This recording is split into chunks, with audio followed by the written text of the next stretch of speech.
Alright guys, so after watching Greenham Gaming and Linus Tech Tips for, quite a long time now, I noticed that Linus recently rebuilt his very first gaming computer, which was, pretty old.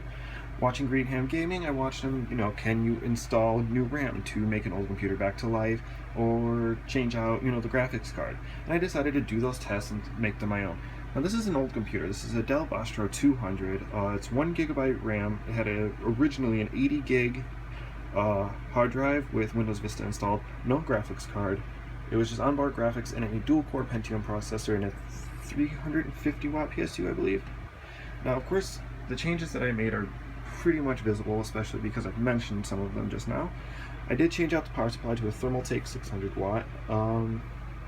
I changed out the Windows Vista 80 gigs hard drive to a, let me shut this down real quick, to a 180 gig Windows XP hard drive, and added an AMD Radeon HD 5700 graphics card, which is 1 gig.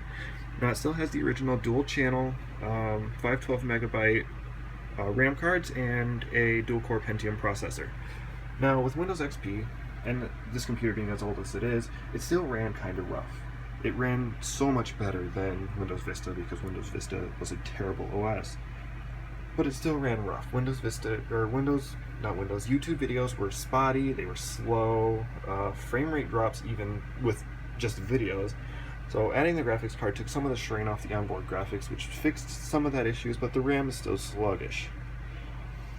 Me trying to clear the bloatware and adware and things that were on this very old Windows Vista or Windows XP system wasn't successful. At least there was just so much on there that it wasn't worth it, that I tried to format and reinstall the hard drive. I could not reinstall the OS because it was an OEM install disk and you need the original hardware. It needs to be on the original computer for that to work. And of course I didn't have the product key, I didn't have the original hardware, so there was just no chance of me getting it on there. So I decided to take my little LeafBridge 3.0 here and hook it into my laptop and install a pretty fun operating system. Now, of course, with my graphics card installed, it actually does run HDMI, as you can see coming out of the bottom there, and it's running to my 32-inch TV. And I'm still playing with BIOS settings. That always comes up. So there's this error. So I'm playing with the settings a little bit. So let's see if I can get this running. So the first boot device was boot from CD, so that's why I had to select that until I changed it. And let's let this load, make sure it works, because actually I've not ran it yet, so this is the first time it's run. And actually I'm going to let this boot up because there may be some settings I have to type in. So I'm going to let this boot, and I'll post another video with the results and some benchmarks.